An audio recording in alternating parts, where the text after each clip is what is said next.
할렐루야. 이 시간을 구별하여 온라인으로 예배를 드린 분들을 환영하고 축복합니다. 다 함께 기도하시겠습니다. 사랑과 은혜가 풍성하신 하나님 아버지 감사합니다. 오늘도 이른 아침 저희들을 깨우셔서 주님 앞에 예배 드릴 수 있도록 인도하여 주심을 감사드립니다. 주님, 저희가 드리는 예배가 신령과 진정으로 드리는 예배가 되기 원합니다.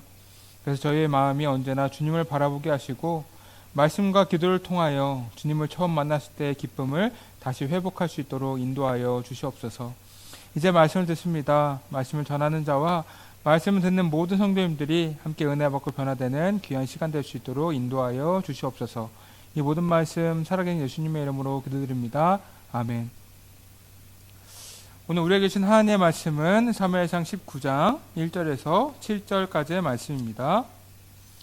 사울이 그의 아들 요나단과 그의 모든 신하에게 다윗을 죽이라 말하였더니 사울의 아들 요나단이 다윗을 심히 좋아하므로 그가 다윗에게 말하여 이르되 내 아버지 사울이 너를 죽이기를 꾀하시느니라. 그러므로 이제 청하노니 아침에 조심하여 은밀한 곳에 숨어 있으라.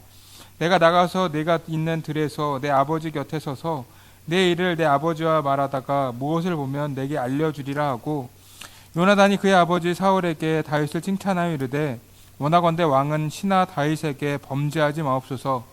그는 왕께 득죄하지 아니하였고 그가 왕께 행한 일은 심히 선함이니이다.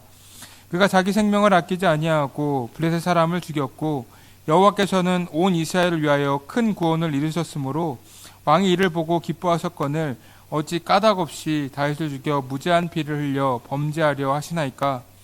사울이 요나단의 말을 듣고 맹세하되 여호와께서 살아계심을 두고 맹세하나 하거니와 그가 죽임을 당하지 아니하리라.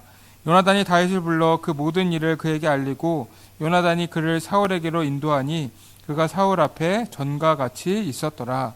아멘. 이 중세 이전에 이 정의 여신인 유스타치아를 표현한 조각생들을 보면 이 한 손에는 법의 힘을 상징하는 검이 들려져 있고 이 다른 한 손에는 이 법의 엄격함을 상징하는 이 천칭이 들려져 있습니다.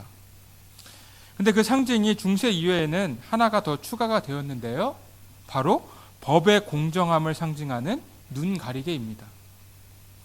오래전 미국의 한 지방 법원의 제임스 허킨스 판사는 이 재판 때마다 이 눈을 하얀 헝겊으로 가렸습니다. 그가 시력에 문제가 있었던 것이 아니에요. 이 판결을 내리고 재판이 끝나면 그는 눈을 가린 헝겊을 풀고 이 멍일정하게 걸어서 이 법정을 나섰습니다.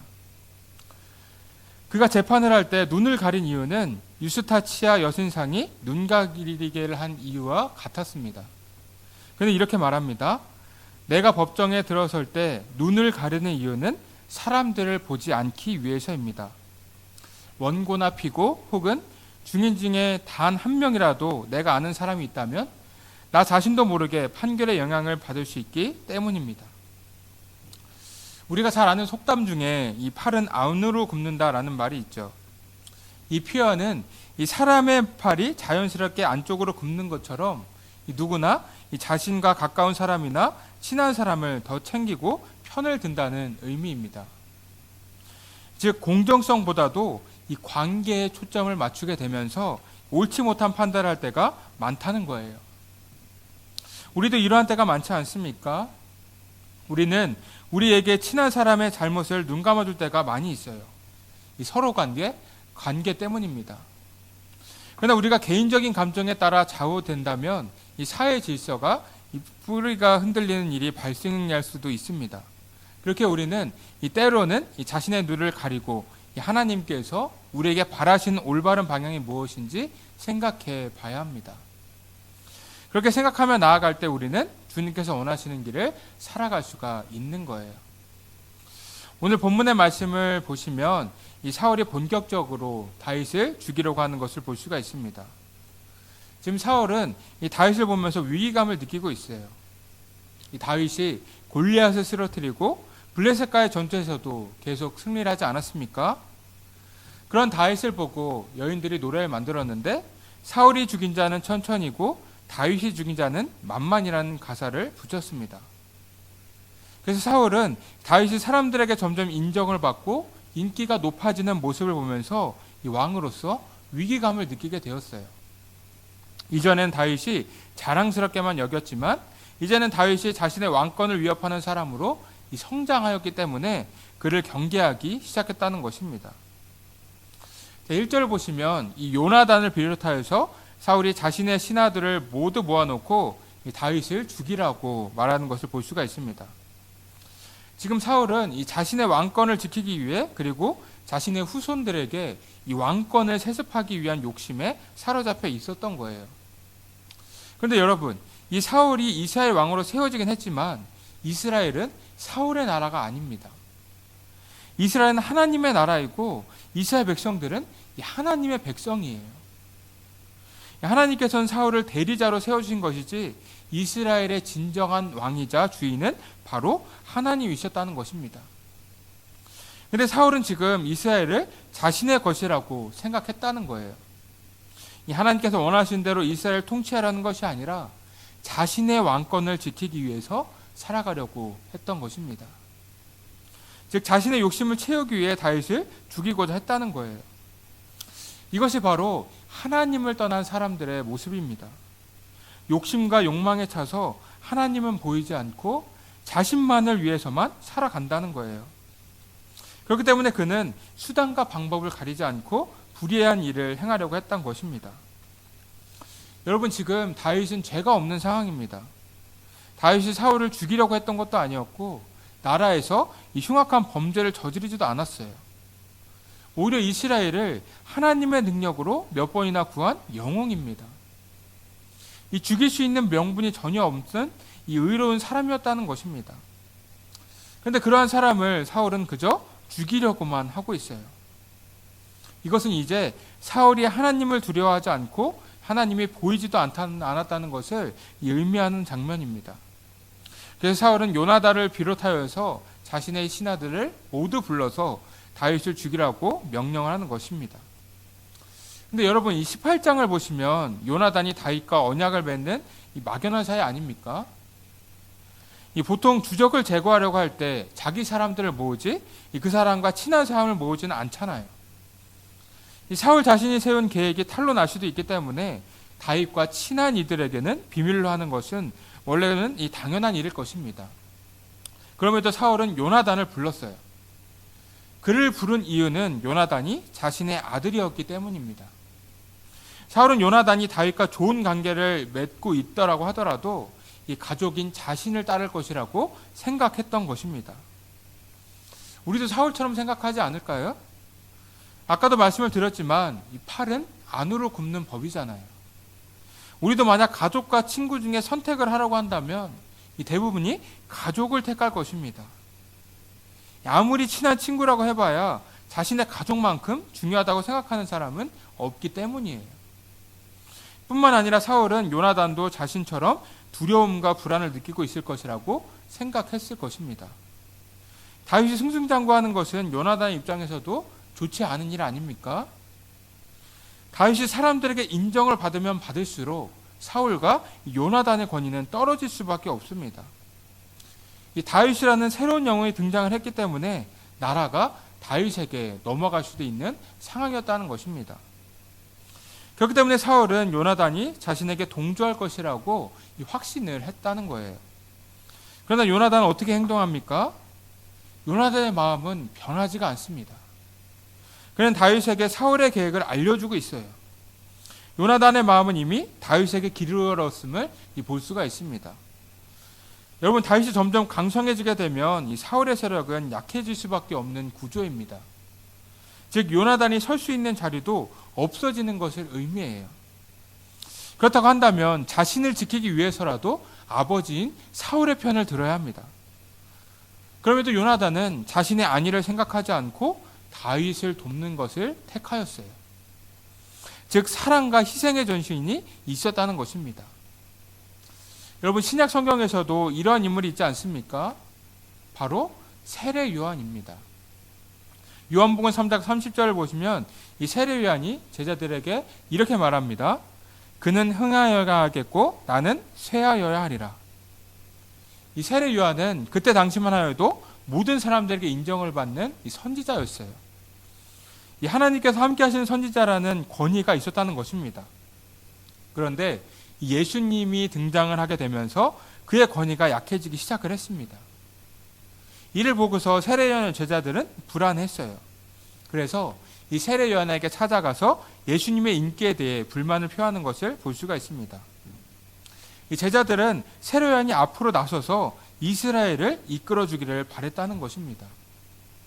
그 정도로 세례 요한은 이 마음만 먹으면 예수님보다도 더 인기가 많은 사람, 더 영향력이 있는 사람으로 세워질 수가 있었다는 것입니다.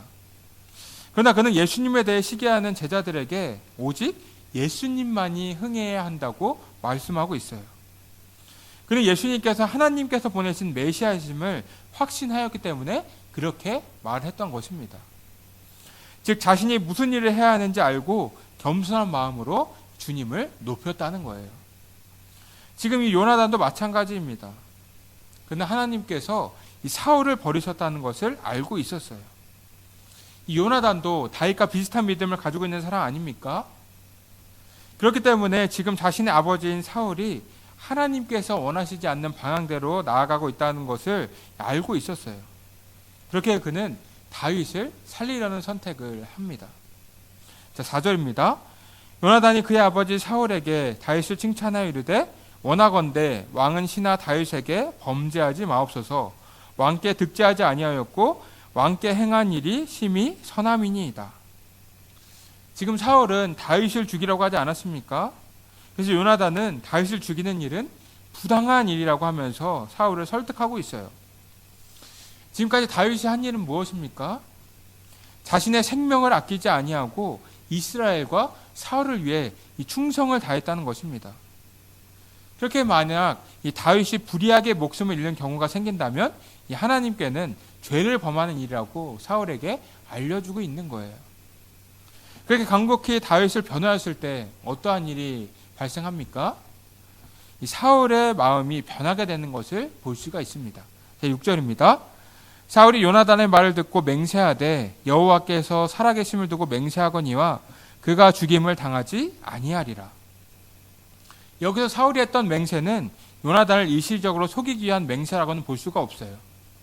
이 사울 왕이 요나단의 말을 듣고서 이 감동을 받아서 일시적이지만 다윗과 화해가 이루어진 것입니다. 이 사울의 이 맹세는 시시때때로 변하긴 하지만 이때만큼은 요나단의 말을 듣고 감동을 받아서 맹세를 했다는 거예요. 그렇게 요나단은 다윗의 생명을 살리기 위해서 노력을 하였습니다. 하나님께서 함께 하시고 자신이 사랑한 다윗을 위해 최선을 다하는 선택을 했다는 것입니다. 여러분, 오늘 말씀에서 요나단을 보게 되면 우리가 배울 점이 많다는 것을 알 수가 있습니다. 요나단은 자신의 지위나 아버지의 명령보다 다윗과의 우정을 더욱 소중하게 생각했어요. 진정한 사랑의 마음을 가지고 있었기 때문에 모든 욕심과 두려움을 이겨내고 옳은 일을 선택하였다는 것입니다. 뿐만 아니라 그는 사울 왕의 부당한 살인을 막으려고 노력했어요.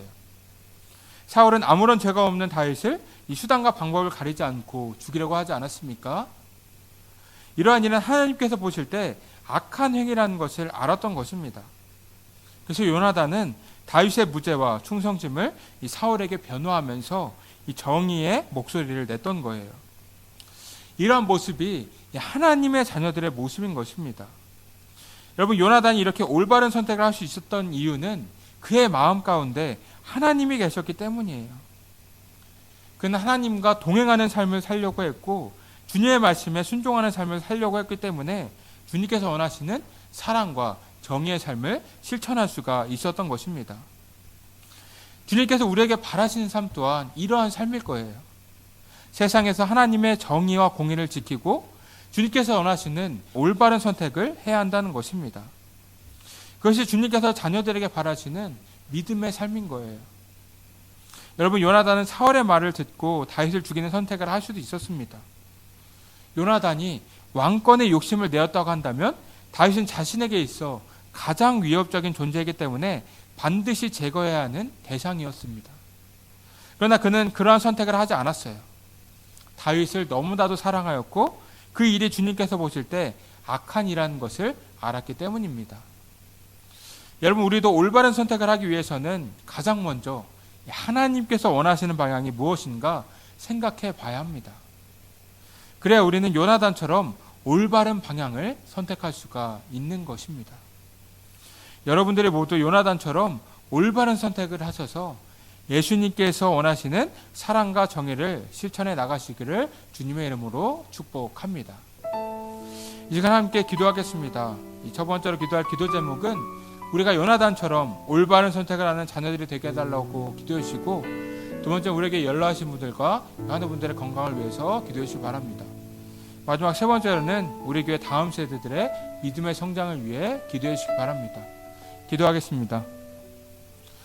사랑과 은혜가 풍성하신 하나님 아버지, 감사합니다. 오늘도 귀한 아침의 시간에 하나님의 말씀을 나눌 수 있도록 인도해 주심을 감사드립니다. 주님, 저희가 오늘 올바른 선택에 대하여 말씀을 나누었습니다. 요나단이 욕심을 버리고 하나님께서 바라시는 사랑과 공의의 선택을 했던 것처럼 저희들 또한 그러한 선택을 할 수 있도록 인도하여 주시길 원합니다.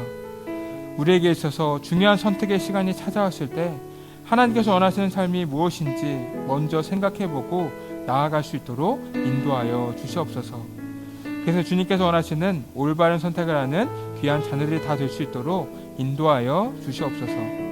이 모든 말씀 살아계신 예수님의 이름으로 기도드립니다. 아멘.